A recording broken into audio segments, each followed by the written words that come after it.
জামাতের কোন জিনিসটা আপনার ভালো লাগে, পছন্দ হয়? ওই জামাত পুরাটাই আমার ভালো লাগে। এগুলা দেখার পরে মাথা ঠিক থাকবে? ঠিক রাখতে হবে।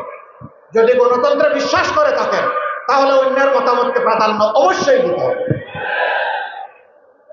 আমরা মাদেরকে বলবো আপনার যাকে পছন্দ আপনি তাকে ভোট দিবেন, কিন্তু কোন জালিম যদি আপনার দিকে চোখ করে থাকায় সাথে সাথে বলবেন 12 তারিখ আমি যাব, তুমি পারলে ঠেকাইও।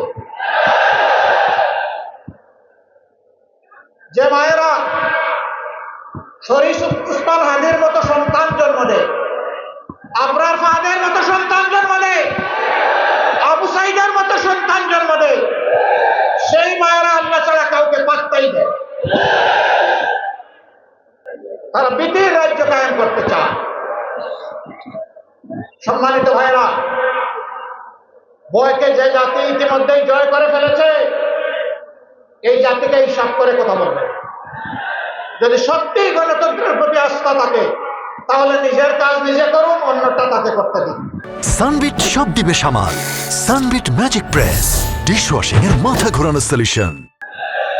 হ্যাঁ, কোন প্রার্থী এবং তার সমর্থকেরা যদি নির্বাচনী আচরণ বিধি লঙ্ঘন করে তাহলে আপনি অথরিটি যারা আছে, নির্বাচন কমিশনকে বলুন, রিটার্নিং কর্মকর্তাকে বলুন, অ্যাসিস্ট্যান্ট রিটার্নিং কর্মকর্তাকে বলুন, সরকারকে বলুন, কিন্তু আমাকে বাধা দেওয়ার আপনি কে? ইতিমধ্যে বাধার লক্ষণ আপনারা দেখতে পাচ্ছেন। ঢাকার রাজপথে আমাদের কলিজার টুকরা বিপ্লবের প্রতীক হাদিকে হত্যা করা হয়েছে।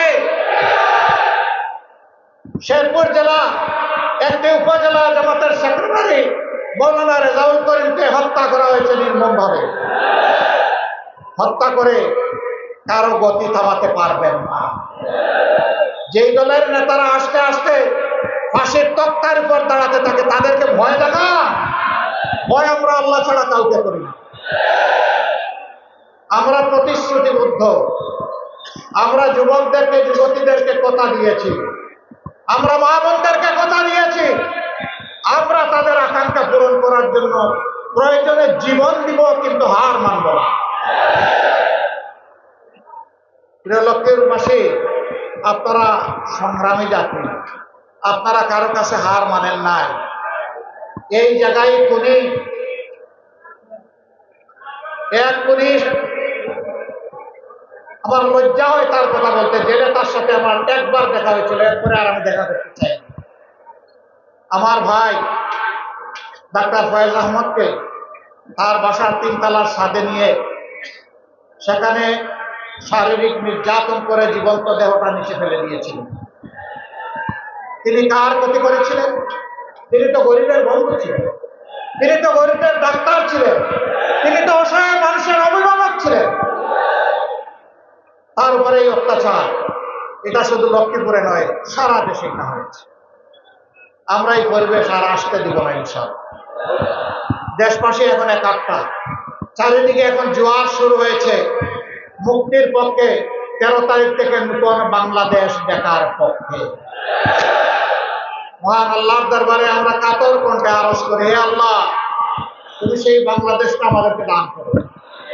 লক্ষ্মীপুর অনন্য একটা দিক থেকে, এই লক্ষ্মীপুরে বহু বড় বড় খ্যাতনামা জাতির বিশিষ্ট রাহবার আলিমদের জন্ম হয়েছে এই লক্ষ্মীপুরে।